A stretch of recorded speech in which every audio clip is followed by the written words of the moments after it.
Eu considero que existem alguns artigos que impactaram a forma que fazemos medicina, de um jeito que não tem mais volta. Alguns deles já conversamos aqui nessa temporada. O artigo de sepse do Rivers, o artigo de ressuscitação cardiopulmonar do Couwenhoven. Existe sepse antes e depois do Rivers. Existe RCP antes e depois do Couwenhoven. E existe movimento anti-vacina antes e depois de Wakefield. Andrew Wakefield talvez seja o médico que eu mais odeie. Na verdade, o ex-médico que eu mais odeio. E eu falo isso na maior tranquilidade. Nesse podcast, a gente assume nosso lado e eu sou totalmente pró-vacina. E o que o Wakefield fez à medicina foi um estrago gigantesco.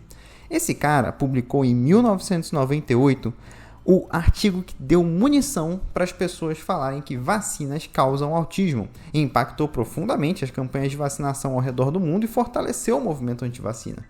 E eu vou te falar, caro ouvinte, quanto mais eu estudava sobre esse artigo e seus desdobramentos, mais eu percebia que o buraco era bem fundo. E quando eu cheguei no fundo do buraco, eu encontrei uma pá. Daí, cheguei à conclusão de que um episódio não seria o suficiente para falar dessa desgraça de artigo e da loucura que envolveu tudo isso. Então, venha comigo para o grande finale da 4ª temporada do podcast da Emergência, que será um especial de 4 episódios. Preparado? Então, vamos lá! Começa agora mais um episódio do podcast da Emergência. No início de 1998, é publicado no Lancet um artigo intitulado Hiperplasia linfóide nodular ileal, colite não específica e disfunção difusa do desenvolvimento em crianças. Esse artigo hoje tem escrito bem grande em vermelho nele a palavra retraído, indicando que ele não é mais válido. O artigo contava com 13 autores, mas eu vou pedir para você gravar o nome de 3. Andrew Wakefield, que era o autor principal, Walker Smith e Simon Murch. Esse artigo era um relato de caso de 12 crianças que foram encaminhadas aleatoriamente para o serviço de gastroenterologia do Royal Free Hospital, o hospital em que o Wakefield trabalhava. Wakefield era um gastrocirurgião, Walker Smith um gastropediatra. Segundo o artigo, os médicos envolvidos começaram a notar que algumas crianças próximas do 2º ano de vida apresentavam sintomas gastrointestinais crônicos e, posteriormente, tinham uma regressão no desenvolvimento neurológico, sendo diagnosticadas com autismo ou transtorno do espectro autista. Então, analisaram 12 crianças que teriam sido encaminhadas em sequência para o serviço. Fizeram várias análises nessas crianças que já teriam dado entrada tanto com diagnóstico de doença intestinal e de alteração comportamental. Dentre as análises que eles fizeram, eles citam colonoscopia com biópsia em todas elas, líquor, ressonância magnética, vários exames laboratoriais, genéticos, exames de fezes, raio-x com bário, exame imunológico e eletroencefalograma. De todos os exames feitos, eles relatam que a maioria estava normal, com exceção da colonoscopia e das biópsias. A colonoscopia de 11 das 12 crianças apresentava hiperplasia nodular linfóide e o resultado da biópsia de todas as crianças tinha colite não especificada. Na discussão do artigo, eles colocam que uma das hipóteses da regressão neurológica que essas crianças apresentavam poderia ser por conta da inflamação intestinal. Essa inflamação levaria a um aumento da permeabilidade intestinal e assim as crianças estariam absorvendo diversas substâncias que seriam tóxicas para o sistema nervoso central e assim desenvolvendo autismo ou outras doenças neurológicas. E eles ressaltam uma coisa que surge do nada e é muito interessante parar para pensar. Os pais de 8 das 12 crianças notaram que a regressão neurológica começou depois que elas foram vacinadas contra sarampo, mais especificamente com a vacina tríplice viral, que protege contra sarampo, rubéola e cachumba. Olha só os dados que eles apresentam. Os pais das crianças notaram que os sintomas comportamentais começaram a aparecer dentro de 24 horas até 2 semanas após a vacinação. Eles também falam que alguns dos autores já tinham falado sobre encefalites virais causando transtornos autistas, por exemplo, principalmente quando a encefalite ocorria no início da vida. E finalizam o estudo dizendo que se realmente existir um link entre vacina e essa nova síndrome que eles estariam descrevendo, que chamaram de enterocolite autística, poderiam notar um aumento na incidência de autismo depois de 1988, quando essa vacina foi introduzida. Só para finalizar, não há declaração se foi aplicado ou não termo de consentimento livre e esclarecido e nem há declaração de conflito de interesse. As coisas estão meio estranhas. E aí eu me pergunto, como que o Lancet aceitou esse artigo? Porque eu comecei estudando para esse episódio através desse artigo. E quando eu terminei de ler, uma coisa não saiu da minha cabeça. Como que o Lancet, o jornal médico científico mais conceituado da Europa, aceitou publicar esse artigo? Não é possível que nenhum editor, nem revisor do artigo se incomodou com nada nesse artigo. Das coisas que eu notei e que me incomodaram profundamente são: primeiro ponto, esse estudo é um estudo transversal. Pegam as crianças num determinado momento da vida e fazem uma análise e tiram conclusões. Não tem grupo controle, logo você não pode assumir nenhuma causa e efeito nesse tipo de estudo. Ou seja, implicar que a vacina está causando qualquer coisa não é aceitável. E essas crianças eram crianças com um grande viés. Os pais já acreditavam que as vacinas eram culpadas e eram crianças com problemas intestinais indo para um serviço de referência em gastropediatria. Só aí, o artigo já não devia ser publicado pelo tamanho do viés. O N, o número de pacientes, é muito pequeno, só 12 crianças e, de novo, sem grupo controle. Terceiro ponto aqui é que não há descrição de como foi feito o diagnóstico de autismo dessas crianças. O quarto ponto é que a teoria que os autores lançam de que poderia existir uma inflamação intestinal que aumentaria a permeabilidade intestinal, causando a absorção de substâncias tóxicas, é cheia de erros. Primeiro, se ela tivesse alguma base material, outras inflamações intestinais crônicas deveriam cursar com alterações cognitivas, o que não acontece. Segundo, das 12 crianças do estudo, 4 tiveram sintomas cognitivos antes dos sintomas intestinais. Uma não tinha sintomas intestinais. Uma teve sintomas intestinais junto com os sintomas neurológicos. As outras, não se sabe a data do início dos sintomas intestinais. Outra, não tinha a data do início dos sintomas cognitivos. E mais, lembra que eu falei que a maior parte das crianças começou com sintomas cognitivos em até 2 semanas após a vacinação? É muito pouco tempo para ter uma inflamação crônica intestinal para essa teoria toda fazer sentido. Para além disso, se você parar para pensar, a definição de crônica normalmente é para mais de 6 meses. E eles jogam outra hipótese que não bate muito bem com essa história, aquela de que encefalite viral causando autismo está meio estranho. Esse é o ponto que eu acho mais grave e que dava para sentir o viés. Na última página da discussão, os autores escrevem o seguinte, abre aspas, nós não provamos uma associação entre a vacina de sarampo, cachumba e rubéola e a síndrome descrita, enterocolite autística, fecha aspas. Mas veja só as outras citações do mesmo artigo. Abre aspas, a presença de inflamação intestinal e a ausência de anormalidades neurológicas detectadas na criança são consistentes com uma influência exógena na função cerebral. Fecha aspas. E depois, mais uma citação. Um estudo mostrou que 15 de 20 crianças autistas começaram com sintomas dentro de 1 semana após a vacinação. E mais uma outra coisa que eles falam. Em 8 das crianças, os problemas comportamentais foram ligados ou pelos pais ou pelos médicos das crianças com a vacina. E quando eles descrevem um caso, eles falam o seguinte: no dia seguinte da vacina, a mãe percebeu uma marcada deterioração comportamental na criança. E ainda, olha só, tem uma tabela que eles mostram, e eles chamam essa tabela de exposição identificada pelos pais. Vacinação, eles colocam a data da vacinação, a data dos sintomas comportamentais a partir da exposição, no caso a vacina, Ou seja, eles têm a cara de pau de falar que eles não provam uma associação, mas eles montam todo um circo para falar que a vacina causou todo esse problema. Eu chamo isso de covardia e mau caratismo. Dito todos esses erros grotescos do artigo, me surpreendeu absurdamente que ele tenha sido publicado no Lancet. Se eu apresentasse um artigo desse na minha graduação, eu provavelmente teria sido reprovado. Mas o estrago já estava feito. Depois da publicação desse artigo, movimentos anti-vacina cresceram, teve noticiário dedicado exclusivamente a tratar do assunto de que vacinas causavam autismo e houve conferência de imprensa entrevistando o Andrew Wakefield e os colegas dele para que eles dessem mais explicação e colocassem mais lenha na fogueira. A partir daí, surgiu uma corrida para tentar combater o artigo do Wakefield.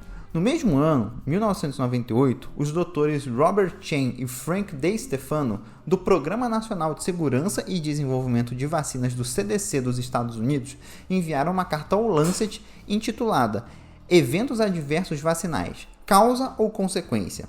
Pontuaram que para estudos conseguirem falar sobre eventos adversos causados por vacinas são necessários estudos epidemiológicos e clínicos e que a aquisição de pacientes deve ser realizada de forma não enviesada. Argumentaram também que milhões de pessoas ao redor do mundo recebem a vacina contra sarampo sem desenvolver nenhuma doença intestinal nem alterações comportamentais desde 1960. Eles apresentam uma tabela mostrando o impacto positivo das vacinas, com o número de mortes prevenidas desde o início das campanhas de imunização nos Estados Unidos. As vacinas reduziram a morte por doenças preveníveis em 99,59%. Eles acusam que o estudo do Wakefield foi realizado em um centro que já era referência na investigação da vacina de sarampo, cachumba e rubéola e de doenças inflamatórias intestinais, reforçando que esse é um viés grave e também que é na transição do primeiro para o segundo ano de vida das crianças que os primeiros sintomas de autismo começam a se manifestar. Logo, essa relação podia ser apenas coincidência, pois a vacinação contra sarampo, cachumba e rubéola é na mesma época. Apontam também o que eu já disse, a argumentação de que alterações inflamatórias intestinais crônicas levariam aos sintomas comportamentais não tinha nenhuma base sólida, uma vez que várias dessas crianças tinham sintomas comportamentais antes dos intestinais, e que isso era imprescindível se eles queriam assumir que descobriram uma nova síndrome, a enterocolite autística que eles chamaram, pois, nas palavras de Robert Chen, abre aspas, não foi apresentada uma definição clara de casos, um requerimento necessário de uma verdadeira nova síndrome clínica e um passo essencial para qualquer pesquisa futura. Fecha aspas. O que ele está querendo dizer é que o Andrew Wakefield não descreveu como que a gente faria o diagnóstico dessa síndrome, porque se a gente está querendo estudar se essa síndrome existe ou não, a gente precisa saber a definição clara do que é essa síndrome. E o Andrew Wakefield não faz isso, ele só dá um nome por uma coisa aleatória que ele encontrou. E mais ainda, eles ressaltam que Wakefield e seus colegas não fizeram nenhum teste virológico nas biópsias das crianças para dar suporte à hipótese de que uma infecção viral causada pela vacina poderia fazer parte da síndrome. E finalizam falando o seguinte, abre aspas, tragédias sociais acontecem quando a mídia e o público confundem a associação com causalidade e passam a negligenciar a imunização. Fecha aspas. Seguindo, no mesmo ano, um médico chamado Mohamed Afzal publica um artigo chamado Ausência de genoma do vírus do sarampo em doenças inflamatórias intestinais. Ele realizou um estudo virológico em 30 pacientes através de RT-PCR. 19 tinham doença inflamatória intestinal e 11 não tinham doença intestinal. O resultado, nada de vírus em nenhum dos pacientes, em nenhum dos 30 pacientes. E para tentar fechar o caixão, no ano seguinte, 1999, Brent Taylor e colegas publicaram um artigo no Lancet também, chamado Autismo e Vacina de Sarampo, Cachumba e Rubéola, sem evidência epidemiológica para uma associação causal. O estudo foi o seguinte, eles pegaram o registro dos serviços de saúde regional da região deles em Londres e usaram o sistema de computação regional interativo de saúde da criança, usaram também os dados de imunização da região e os dados de diagnóstico de autismo. Consideraram o autismo clássico, autismo atípico e síndrome de Asperger. Analisaram as incidências das doenças desde 1979 até 1992. A campanha com a vacinação de sarampo, cachumba e rubéola se iniciou em 1987 nessa região. Os resultados do estudo é que o número de diagnósticos de autismo vem numa crescente constante, ao passo que a imunização chegou a seu pico logo no começo e se manteve alta. Se a vacinação realmente tivesse alguma coisa a ver com autismo, teria uma explosão de casos um tempo depois do início da campanha de vacinação, e depois você teria um platô, mas não é o que ocorre, não tem associação. O aumento crescente no diagnóstico das doenças neurocomportamentais é multifatorial, principalmente podendo ser por conta de maior reconhecimento dessas síndromes e o reconhecimento de quadros autistas mais funcionais, como é o caso de Asperger, além de um maior número de profissionais especializados nessas doenças, que geram mais diagnósticos. O artigo do Mohamed Afzal, que traz evidência contra o artigo do Wakefield e aborda a questão da detecção virológica que o Wakefield não comenta, é de acesso fechado, ou seja, tem que pagar para ver. O artigo desgraçado do Wakefield, pelo contrário, é de acesso gratuito, é só procurar que você acha e você consegue baixar. Para mim, isso é um grande absurdo. Mas se você acha que o Wakefield ficou pianinho, ele não ficou não, ele contra-atacou. Ele publicou uma carta no Lancet, que também é de acesso gratuito, olha só, chamada Vacinação de Sarampo, Cachumba e Rubéola e Autismo. Nele, ele faz diversos ataques ao artigo de Brent Taylor, falando que existem várias falhas metodológicas, que Taylor não teria respeitado as regras e que ele não poderia chegar às conclusões que chegou. Cara, esse Wakefield é uma desgraça. O artigo do cara é um absurdo de mal feito e ele vem na cara de pau atacar os outros daquilo que ele fez. Nessa carta-resposta do Wakefield, ele cita dados de um relatório da Califórnia que mostra que há um aumento no número de casos de autismo acima do normal. Porém, ele não cita a fonte, apenas mete o gráfico bem ruim de ver e coloca o link. O link não existe mais, eu tentei, mas eu mexi meus pauzinhos e consegui ver o que os autores desse gráfico falam. E eles dizem que esse gráfico não pode ser levado em consideração para chegar a nenhuma conclusão sobre autismo, coisa que o Wakefield ignorou. E o que eu acho interessante é que no artigo de 1998 do Wakefield, ele diz que não pode assumir nenhuma relação entre vacina e a síndrome de enterocolite autística. Mas toda a chance que ele tem, como foi nessa carta, ele defende que existe uma relação e ataca todos que tentam provar o contrário. Essa carta vem junto com uma tréplica do Brent Taylor que diz: as críticas de Wakefield sobre nosso trabalho se baseiam em uma interpretação seletiva e imprecisa dos dados e do resultado. Defendemos nossos achados. A evidência epidemiológica deste grande estudo não suporta associação causal entre vacina de sarampo, cachumba e rubéola e autismo. Mas o Wakefield ele é incansável, ele não parou. No ano 2000, 2 anos depois do seu artigo desgraçado, ele lançou um novo artigo, dessa vez no Jornal Americano de Gastroenterologia, intitulado Enterocolite em Crianças com Desordens de Desenvolvimento. E aqui, quero que você grave o nome de mais um autor que participou desse artigo, J.J. O'Leary, ou J.J. O'Leary. Nesse artigo, que pelo menos é de acesso fechado, ainda bem, ele também omite os conflitos de interesse. Eles publicam que descobriram uma nova variante de doença inflamatória intestinal em crianças com desordens de desenvolvimento. Estavam tentando emplacar de vez a enterocolite autística. Como é que foi esse estudo? Bem, primeiro eles começam referenciando o próprio estudo de 1998. Tipo, eles falam: recentemente descrevemos um tipo de inflamação intestinal e blá blá blá. E colocam aquele número 1, sabe? A primeira referência, quando você vai referenciar os estudos lá. Esse estudo de 1998 é a primeira referência. Até aí, ok, tudo bem. Só que começa a ficar estranho na segunda referência.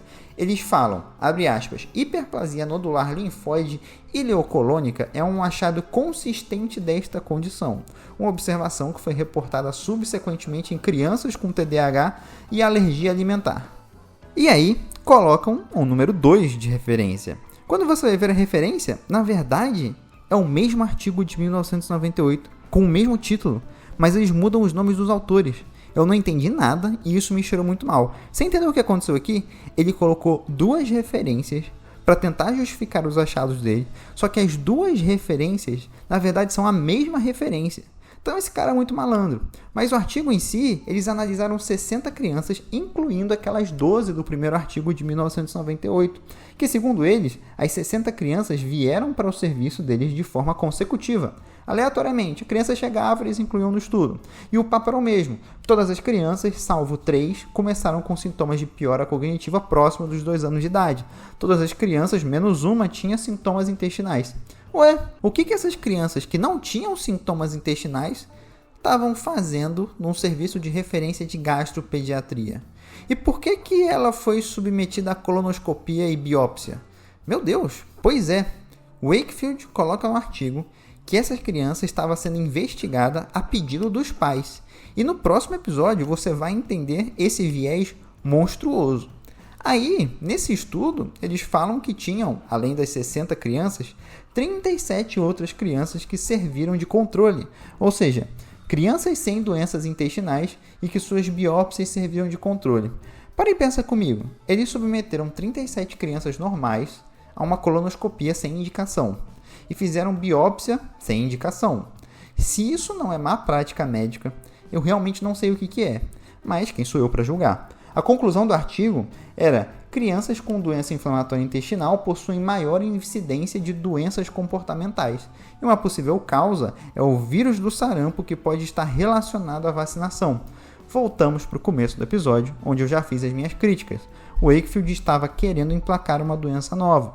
Os autores ainda têm a cara de pau de falar o seguinte, abre aspas: a mediana de idade das crianças doentes era menor do que a do grupo controle. Apesar disso, no grupo controle não houve relação entre idade e achados endoscópicos ou histopatológicos, indicando que nossas comparações feitas aqui são válidas.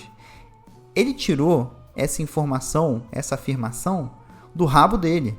É tipo aquela figurinha, fontes, confia.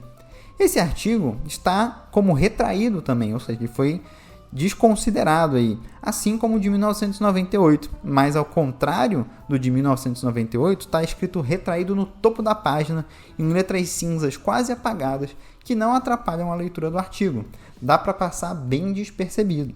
E enquanto Wakefield estava tentando emplacar sua enterocolite autística, outros pesquisadores faziam ciência séria para acalmar a população e combater o movimento antivacina. Em 2001, James Kay publica no British Medical Journal, em acesso aberto, um artigo chamado Vacina de sarampo, cachumba e rubéola e a incidência de autismo registrada por médicos generalistas, uma análise de tendência temporal. O objetivo era claro: estimar as mudanças no risco de autismo e a relação do autismo com a vacina de sarampo, cachumba e rubéola. O estudo já abre criticando o artigo de Wakefield e comentando o de Brent Taylor.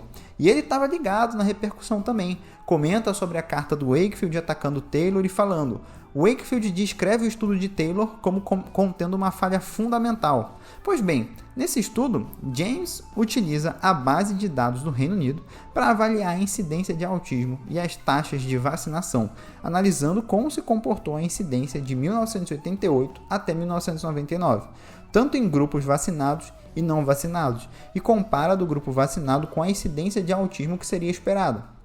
Também analisou a idade média de diagnóstico de autismo no Reino Unido e adivinha, é nos 2 anos de idade. Bem, o resultado do estudo de James você já deve ter adivinhado. Não tem relação temporal entre vacinação e autismo.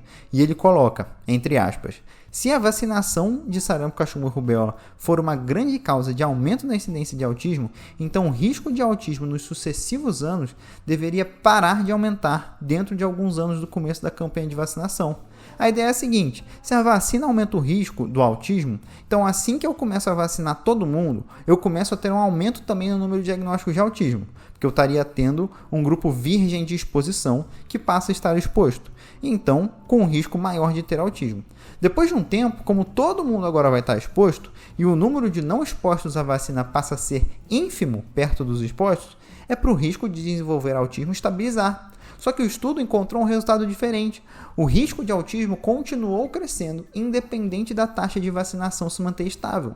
Ou seja, não tem uma relação de causa e efeito entre vacina e autismo. E o estudo conclui o seguinte: o aumento nos registros de diagnóstico de autismo que observamos no Reino Unido poderia ser por um aumento de conscientização dessa condição entre os pais e os médicos das crianças, e as mudanças de critérios diagnósticos, ou até mesmo fatores ainda não identificados. No mesmo ano, um outro artigo de acesso aberto é publicado, dessa vez por Lauren Dales, da Califórnia. A publicação é no JAMA e se chama Tendências Temporais do Autismo e Cobertura Vacinal de Sarampo, Cachumba e Rubéola na Califórnia. Lauren já começa falando sobre a citação que o Wakefield faz da base de dados da Califórnia. Ele diz: O Departamento da Califórnia reforça em seus dados que eles não podem ser utilizados como uma medida fidedigna das mudanças ao longo do tempo na incidência de autismo, pois outros fatores podem afetar as tendências nesse tipo de análise.